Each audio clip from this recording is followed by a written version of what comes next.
Why, thank you. And the crowd goes crazy. Because they get a third show of Headbangers and Hooligans today. That can't be a bad thing, right? Well, maybe for some people, they're probably like, fuck, really? You again? That moron that calls himself Scummalicious that thinks he's so cool? Yeah, it's me, and you heard that. That's not a fake audience track either, that's real. That's the whole city of Bussy right there, the town that I live in. They just went ape shit. Oh my god, a third time today? Also, I got a couple goodies for you lined up tomorrow as well. 2 new videos. I'm reviewing the new Marilyn Manson album, Heaven Upside Down. I know, right? I honestly had no idea he was still recording. And the new Propaganda album, Victory Lap. And I know that's been out for about a week. I'm a little late. But yeah, each album gets their own video. So stay tuned for that tomorrow. Alright. The final chapter for Gwar. And I promise that I'll take a little break from Gwar next week. It's just I can't help it. You know, new album. I get all excited. I still got like 2 weeks to wait before the new album comes out. You know, it's like my 10th birthday. You know, that's the way I look at Gwar. You know, when I was 10 and I was actually excited about my birthday. You know, hey mom, what do you want? I want the new Atari game. Okay. Yeah, that's really going back into the fucking vault for that one. And also, this story, and someone had mentioned this to me a couple days ago. I know I'm not going totally in depth on the entire history of Gwar. We're talking about a band that's been around for 3 decades. This is more of just like kind of getting everybody acquainted with the band.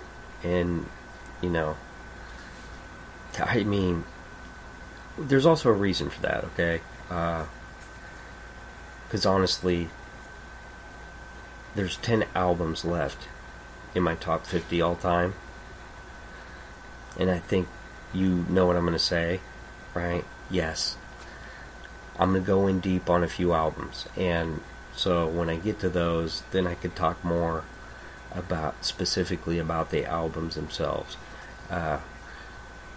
So there, yeah, it's kind of a vague story, you know, because there was a little comment to me, it's like, man, you skipped the one part. I know, I skipped a lot of shit, okay? You know, this is like when you go to the library and they have all the encyclopedias lined up. By the way, think about that. Who the fuck uses an encyclopedia anymore? Nobody. Everybody Googles shit. Think about that.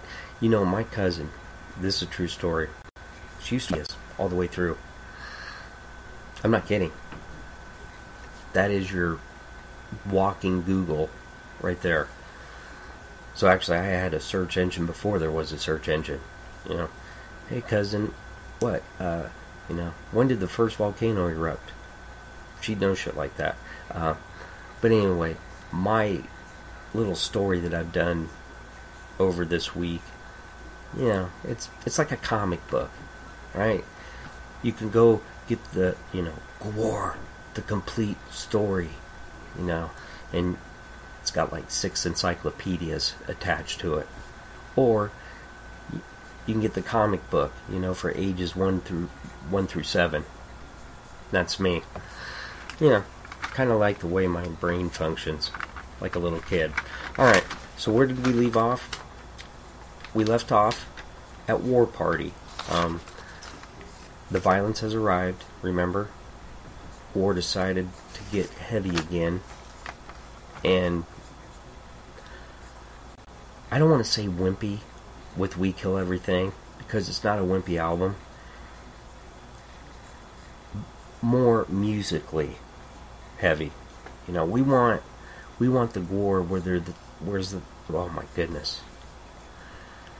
I know, Penelope, right? Yeah, I haven't had anything to drink. And I can't fucking talk right. That's because, like I said, this is my third show today. I'm all weary-eyed. I'm beaten down.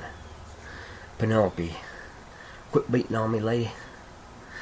I'm not going to make love to you tonight, Penelope, if you keep beating on me like that. But we want the Gwar with the crunch and the distortion, right? You know, the distortion on We Kill Everything, it was there. Dare I say it was kind of leaning more towards like the 5 Seconds of Summer distortion. Blink 182. Can I actually say that? Well, I'm not going to. I changed my mind. I could never fucking do that to my band Gwar. Compare them to Blink 182. Either way, we got back to the heaviness, and a lot of that had to do with Corey Smoot, the new Flatus Maximus. War Party. Heavy, technical, Bring Back the Bomb, the title track, Womb with a View, The Reganator. I like that title of that song. I love Fistful of Teeth. And Todd Evans, by the way, was Beefcake. Yeah, you can see Beefcake's another character in the band that went through a lot of guys. And, you know, like I said, when I was talking about the interview with Dave Brocky, A.K. Odorous, he said Gwar eats a lot. You know, you got to keep feeding the beast. And that's one thing I've never really found anywhere, and I probably never will, because it's nobody's business but the bands. I wonder how much money they spend in a year for the band. You know, just the work that goes into their live shows. It's, you know, a lot of people forget about that, you know, or they just don't think about it. You know, all the tanks that they got to fill up with the blood and the jizz, and, you know, the costumes, and taking the stage down every night, and then, you know, putting it back up together the following night.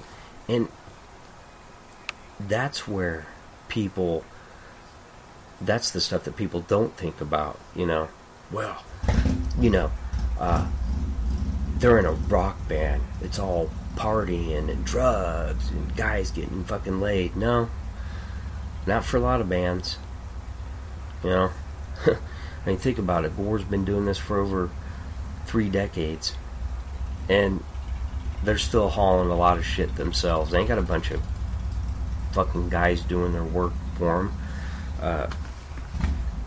But, well, back to the music. I'm getting all sidetracked here. Kind of happens when the neighbor gets on his motorcycle and gets really fucking loud. That's right, see, you shut it off. You don't want to make me angry, boy. Oh, hey, how you doing? No, I wasn't talking about you. Alright. Beyond Hell. We gotta get to this bad boy. And I'm not saying that I hate War Party, alright? But Beyond Hell, to me, is the album where Gwar really came back, okay? And I like The Violence Has Arrived too. But Beyond Hell, it had the story, the concept album, which a lot of Gwar albums do. Oh, but this one is beautiful. Yes, I use the word beautiful again in describing Gwar. And in the simplest terms, the story is Gwar goes to hell to kick Satan's ass. That's the simple story. But I'm telling you, this Beyond Hell is a thrash masterpiece. And I don't care what anyone says. And I remember seeing it at Best Buy, right? And I had heard War Party, you know, and I thought it was okay, but it didn't get me excited. You know, I thought The Violence Has Arrived was a better record than War Party. And And there's a lot of people that disagree with me on that. A lot of hardcore Gwar fans, they like War Party because it was more technical and heavy. But Beyond Hell, yes. Like, Ballsack and Flatus on this record, they brought the true thrash back. And Devin Townsend produced this album. What a fucking beast he is. Seriously. And I can't, I know he's has his own band. The way he produced this album was perfect. Like Odorous' voice, it's right there. It's in front and center, which it should be, right? How many times have you heard me talk about that unique voice? You know, that was a gigantic part of Gwar when he was the singer. It's hard to believe I'm going to be getting a new Gwar album without Odorous. It's crazy. Anyway, but he captured Gwar better than on any other record. And I'm telling you, America Must Be Destroyed and Beyond Hell are so close. You know, for the longest time, America Must Be Destroyed was my favorite. And then, for about 3 years, Beyond Hell was my favorite. And then I go back and forth between both. But Beyond Hell, the heaviness, the guitars, the drums, the bass, like, it's, to me, it's their heaviest album. I still think it's heavier than Bloody Pit of Horror and the last one that Odorous was on, Battle Maximus. I just love the buzzsaw guitars. Man, I really do. So many awesome songs on this fucking album. War Is All We Know, Murderer's Muse. I Love the Pigs. I can't remember the line he says, and he's talking about the cops, and they're gonna beat you with a big fucking stick. I love the pigs. Dun, dun, bleh. Just Odorous' voice throughout this whole album is so fucking good. And just like when I was talking about America Must Be Destroyed, the cassette, when I would play it in my car, remember, and I said it would explode out of the speakers. Same way with Beyond Hell, only even more so. I know that sounds crazy. I'm telling you, I love this fucking album. Eighth Lock. They had a video for Eighth Lock. Watch that video. That video is honestly really creepy and dark. It's not the goofy, funny Gwar that we're used to. Who the hell am I? Oh my god, so many awesome riffs on here, lyrics. It's just a fucking amazing album, and for me, that's when I was back. And I never went away. Alright, let's make that clear, I never went away. But We Kill Everything, you know, I kind of lost my excitement for a little bit. Then The Violence Has Arrived. I'm like, well, it's okay. At least they're heading in the right direction. War Party, okay. Getting technical. Beyond Hell, I'm in. And of course, I love the cover of School's Out too, on Beyond Hell. School's out for summer, kitty. School's out for summer. I would have majored in killing. Just has such a great way of expressing his emotions, doesn't he? And by the way, I said emotions. I didn't say emo. Let's not get it all twisted. Alright. So now I'll get off Beyond Hell's ball sack. I know, you're like, Jesus, Gummalicious. Relax. You act like it's one of the greatest albums ever recorded. It's because it is. In my mind. I know. My mind's fucked up. So then we get to Lust in Space. Now Todd Evans leaves, the guy that played Beefcake, so he was on 2 albums. And then Casey Orr comes back. Kind of crazy, huh? And Lust in Space is kind of a continuation of the thrash music, right? Not the same kind of album that Beyond Hell was, which is good. And I know I've mentioned this a lot too. Every album is different. Every Gwar album is its own unique record, and that's part of what makes them so great. Just, I mean, on top of everything else, you never know exactly what you're going to get with a Gwar. Oh my goodness, Gwar record. There we go. And I'm not kidding. I'm not drunk. I've been drinking. No. What? Oh fuck. So what? It's fucking Penelope. Oh. Are you trying to say you didn't sniff glue this morning? She's trying to make me go to treatment because I sniff glue, a couple of times every other day. You ain't stopping me, honey. I'll fucking find Elmer's glue and I'll sniff the shit out of it. Fucking tell me what to do. Alright, so we get Lust in Space, and we're back to Metal Blade Records.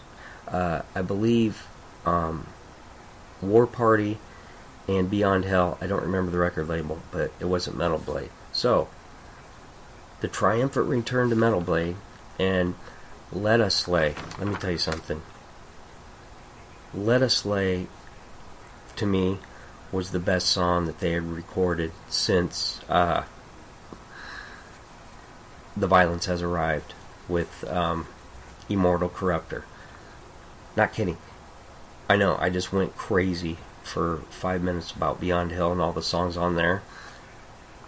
Let Us Slay, though, oh my god, and is just, I'm going to use a big word, quintessential Gwar. You ever seen the movie My Cousin Vinny? And that part where Ralph Macchio tells his buddy, he's like, he was just being the quintessential Gambini. Well, on Let Us Slay, Gwar was being the quintessential Gwar. That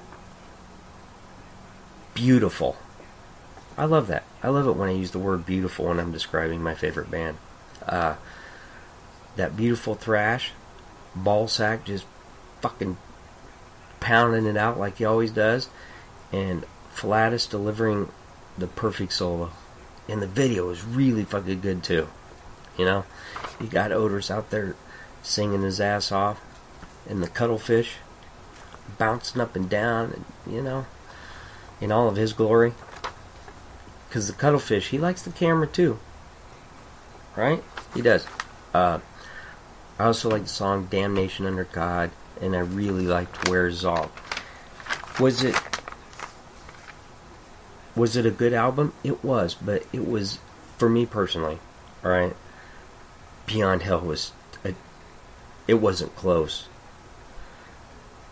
at all to the greatness of Beyond Hell. That's just my opinion. It's still a good album, and I love Let Us Slay, but Beyond Hell's a way better album to me. And then something happened that never happens, especially nowadays with bands recording albums. Lust in Space came out in 2009. 1 year later, Bloody Pit of Horror was released. And I think, and if I read this right, Corey Smoot had already wrote most of the songs for this album. So, once they got finished with Lust in Split, wow, I am really having a problem talking, ain't I? So when they completed the Lust in Space tour, hell, they all already had another album ready to go. And I remember also seeing in an interview that Odorous mentioned this, that it was, most of the album was played with an 8-string guitar tuned to F sharp, and he said Corey Smoot wanted that to give it that not just heavy, but like brutal sound, right? And I'll tell you what, this album here, Bloody Pit of Horror, I fucking love it. And I'll tell you, when I first heard it, or first listened to it, I wasn't real excited about it. I wasn't, because I was like, wait a minute. Like, this ain't funny Gwar at all. It's just all serious and dark and heavy. But I just wasn't paying attention. It was all there. Yeah, it was still definitely heavy and dark, but it had the funny lyrics in there. It still had Odorous doing what he does. And I gotta tell you what, Casey Orr, Beefcake the Mighty, he sings the song "Beat You to Death." Fucking love that song. Talk about a cruncher. And the middle part in there sounds a lot like This Love from Pantera. And listen, that ain't a bad thing. You know, if I'm listening to Gwar and there's parts of it that remind me of Dimebag, hell yeah, I'm good with that. You know, and I know that Gwar are fans of Pantera. I know they were fans of Dimebag, so to me, I think that's cooler than shit. Man, he sounds really good on that song. Heavy ass song. It's just fucking awesome. And I like the cover too. It was because I read a couple of things where somebody was bitching about the art. Was like, oh, looks like some fucking third grader drew. Oh, okay. Well, then you go fucking draw an album cover if you're so good. Goddamn fucking naysayers. Shit just drives me crazy. And I loved the video for Zombies March, you know. It shows all the kids turning into zombies and trying to eat people, and, you know, just a typical Gwar video. And you know what happens next, and it sucks. So Corey Smoot, they find him on the bus after a show, and he dies. And you know, for a while, they finished out touring with just Ballsack. And I'm gonna tell you something. Well, they didn't finish that tour. I can't remember how it went exactly, but I know they went back out on the road and did some dates with just Ballsack. And I was fortunate enough. I am really having a problem saying some of these words, ain't I? No. I know, Penelope, I need a nap. And no, it has nothing to do with sniffing glue. The people that stay up or do like meth and cocaine. I told you, I didn't do any of that. I just took a bunch of allergy medicine. I used your ID because they wouldn't let me buy more than 8 boxes at a time. I'm really kidding. I know, I'm being silly. Anyway, God, it just sucked that such a talented guy was gone. And I'm not kidding. And I don't know if you get a chance, go check out a couple of his interviews. Like, he's such Corey Smoot, just seemed like a nice dude, just an everyday guy like the rest of us, you know, and a hell of a guitarist, man. And I'm not just saying that because he was in Gwar. You can ask the Buckster about it. But back to that tour with just Ballsack, me and the Buckster got to see them live with Municipal Waste opening up for him. Man, how thankful am I that I got to see Gwar live, my band. And of course, little did I know that would be the last time that I would ever see Odorous alive. And we know what happened with him. You know, and I'm going to tell you right now, because I got into it with a couple guys last night, and it's fucking stupid that I fight with trolls. You know, the way he died, it really bummed me out. You know, Otis was a guy that, and I talk about all these bands and I make jokes and shit, but really,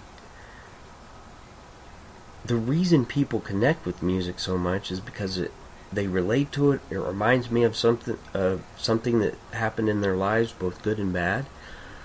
You know, and for going on 30 years, Otis had got me through a lot of shit. I laughed a lot to his music. What an incredible talent.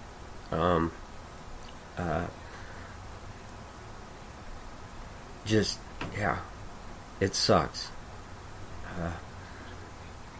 Talented guy, and I just wish we could have heard more from him, but we didn't. Now, obviously, before he passed away, we got Battle Maximus. And we got a replacement for Corey Smoot. The first thing they did is they retired the character of Flatus. And then we got his cousin, Pustulus Maximus. And the beauty of this, and I don't care what anyone thinks, because I thought it was awesome, the real-life cousin of Corey Smoot, Brett Purgeson. And we get Pustulus Maximus. I fucking love his costume, by the way. It just badass. And the first time I heard him play, I saw the video on the Round Room where they did Carry On My Wayward Son from Kansas, and they fucking killed it. I don't care what anybody says. No one expected them to kill it like they did. But I am a huge Pustulus fan. I really am. And it just makes sense, right? You get the actual cousin of Corey Smoot, and he's just as talented as his cousin. And Battle Maximus, also, what do we get? A new Beefcake the Mighty, Jameson Land. And I'm telling you, I love this guy. He was a truck driver. He really was, and I think he auditioned, and they picked him. A dude that was a truck driver, and now he's the bass player for Gwar. How fucking cool is that? It's fucking awesome. It really is. So the final album for Gwar with the Otis was amazing. But I have to say but, because when I first heard Battle Maximus, I wasn't excited. Hear me out. The new guitar player, I knew he could shred. And I was already a fan of Jameson Land just because of his stories, Beefcake. And, of course, Brad Roberts, Jiz Mack, and Ballsack. Yeah, they were good. But when I first listened to the album, it felt like the vocals weren't right or something. Like every time I heard a Gwar album, Otis was front and center. But after playing it over and over, like I do all my Gwar albums, it grew on me. And I fucking love the album now. And I know what you're saying. It's like, dude, you're just such a fucking fanboy. You can't say anything bad about your band. And you know what? You're fucking right.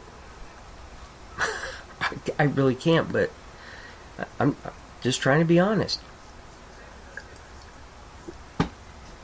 I didn't say I loved We Kill Everything. It's by far their weakest album. I know a lot of hardcore Gwar fans think War Party's way better than Beyond Hell, and I disagree with that.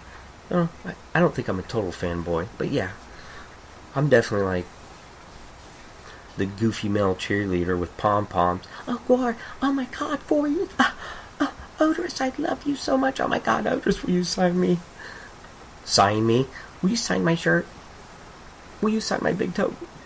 Oh my god, it's Gwar, I love you guys. But listen, they swallowed the sun, the triumph of the pig children. Pustulus Maximus just fucking brought it big time. And it blows me away now. And the Battle Maximus is an instrumental, and Pustulus and Ballsack shred their asses off on that song. Brad Roberts, every fucking album. Remember what I said? We never know what we're gonna get. Talk about a drummer who can pretty much fucking play anything. One of the most underrated drummers in the music industry is Brad Roberts. And I know a lot of that has to do because it's Gwar.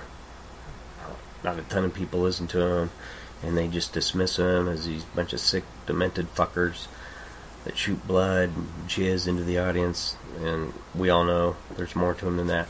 But take the time and listen to all the stuff that he plays. He's so fucking dynamic. It's just... Should I say it one more time? I think I should. It's beautiful. And then, obviously, we get, in 2 weeks, The Blood of Gods, the first album. Ugh, this is so weird. Without Odorous Urungus, my dad. And we also know that they replaced him with the best selection ever, just like they did with Flatus. You just get the old beefcake, Michael Bishop. And we have Blothar. And from all the live performances and the first 2 songs that we've got that they've released off the new album, he's killing it. I don't fucking care. The guy is bringing it. And I'm going to say something here. And it's not easy for me to say this. He has a better voice than Odorous. And before everybody goes crazy, he does. But Odorous had the unique voice. There will never be another singer that sounds like him. That's a one-of-a-kind voice, and you can never replace that. But Blothar, if you listen to him live, holy shit, that dude can bring it. And the first 2 songs, I love what I hear, and it's got that old school feel to it, where we get all the different characters jumping in and having fun too. I'd love to hear another Sexecutioner song or Sleazy P Martini, right? So yeah, that's my really, really short version of the story of Gwar. And I did that for a reason. So there you go. Gwar, the final chapter. Cannot wait for October 20th. Alright. You know how I do this. Take it easy. And if it's easy, take it twice. I'll see y'all tomorrow.